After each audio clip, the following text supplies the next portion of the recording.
And he is now behind bars after police say he shot and killed his own father and then voluntarily turned himself in to the Bullitt County Jail.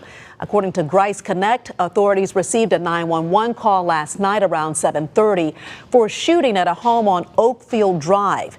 They pronounced 57-year-old Tony Connely dead at the scene from multiple gunshot wounds. Less than an hour later, the victim's son, 24-year-old Brandon Connely, drove himself to the Bullitt County Sheriff's Office. According to Captain Todd Hutchins, the family has a history of domestic issues. This is Love Hurts. Don't forget to like, subscribe, and hit that notification bell for future content. 58-year-old Tony Connely was loved by so many. He was known for his witty sense of humor and vibrant presence at every gathering. His fondness for fishing expeditions reflected his adventurous spirit and zest for life.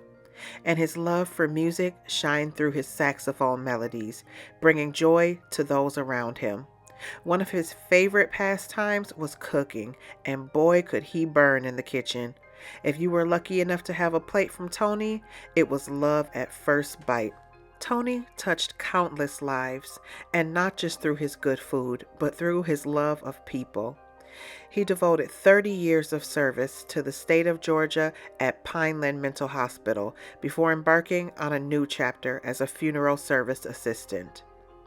And his commitment to serving others exceeded far beyond his professional life, as he and his wife selflessly served as foster parents to children in need of a home for over 2 decades.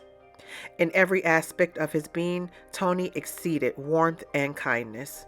He was the type of person that wanted to help everybody. He saw the good in everyone. Unfortunately, having such a caring, generous heart doesn't always pay off. Sometimes it does more harm than good, and that definitely seemed to be the case in the relationship between Tony and his adopted son, Brandon. 24-year-old Brandon Connely was a troubled soul with a troubled past. He was a young man with a lot of aggression and a lot of misplaced anger.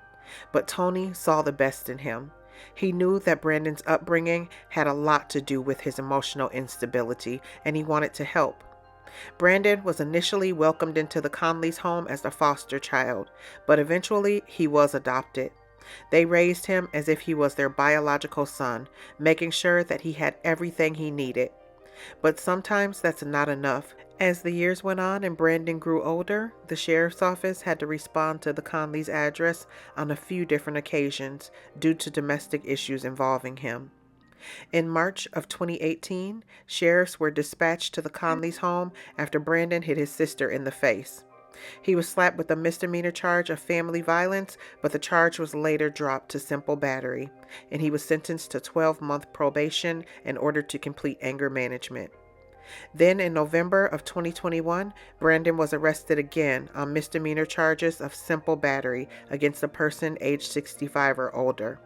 According to court documents, during a verbal dispute, he struck a 77-year-old male neighbor in the face with his fist, causing the older man to fall. The charges were later dismissed after Brandon was taken to a mental institution and completed a treatment plan. Throughout the years, Brandon and Tony's relationship began to deteriorate, and by the time Brandon was 24, it was almost non-existent. Of course, Tony still did for him.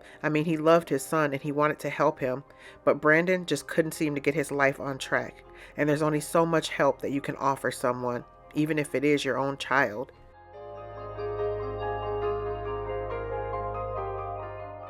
On the evening of June 10th of 2024, 911 dispatchers received a distressing call from a neighbor of Tony's. According to her, Tony's wife had ran to her home frantically crying and screaming that someone had shot her husband.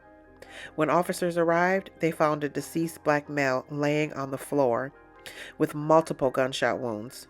Police later confirmed that that deceased male was Tony Connely.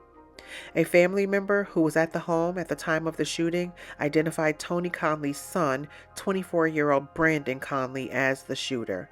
Brandon initially fled the scene of the murder, but within hours he drove himself to the county sheriff's office, where he was arrested and charged with malice murder, felony murder, aggravated assault with intent to commit murder by the use of a handgun, aggravated battery, and 4 counts of possession of a firearm in the commission of a crime. Investigators say 57-year-old Tony Connely lost his life. They say that this happened to the hands of his own son, 24-year-old Brandon Connely. Investigators say neighbors of the Connely family called 911 at 7:26 p.m. to respond to the Oakfield subdivision. There, inside the family home, the deputies found Tony Connely.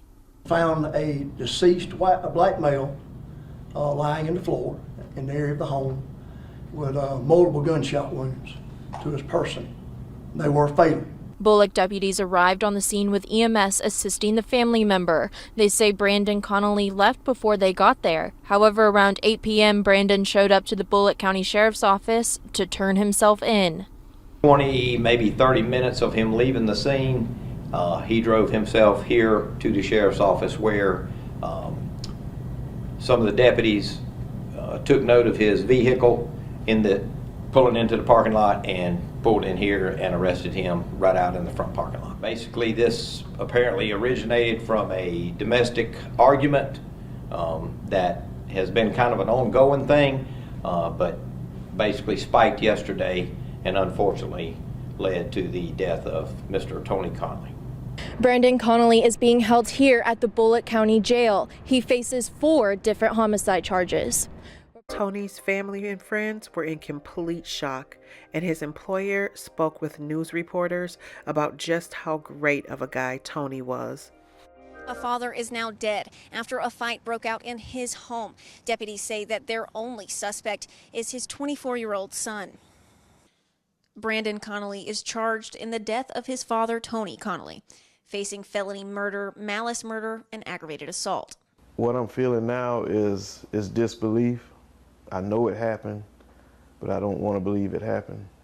Tony's employer, Matthew Lovett, a funeral director, says he looked up to Tony. There's nothing bad that could be said about Tony, other than he make you laugh too much. Investigators are still trying to find a motive. They say Brandon Connely does have a criminal history, and they have responded to the home twice before on other domestic dispute calls. Today, Tony's work family are feeling a major loss. To be as successful as he was, to be as educated as he was, for him to get to that point of his life to where he could just live the remaining years peaceful and happy, for it to all be robbed, it's not fair. It's not fair. Connely was a funeral assistant at Matthew H. Lovett Funeral Home. His colleagues tell me that now they'll be handling his services in the way that they know that he would want it done. My heart truly goes out to Tony's family, friends, and loved ones. The situation is just tragic all the way around. As always, loves, stay safe. Don't forget to thumbs up, subscribe, and hit that notification bell for future content.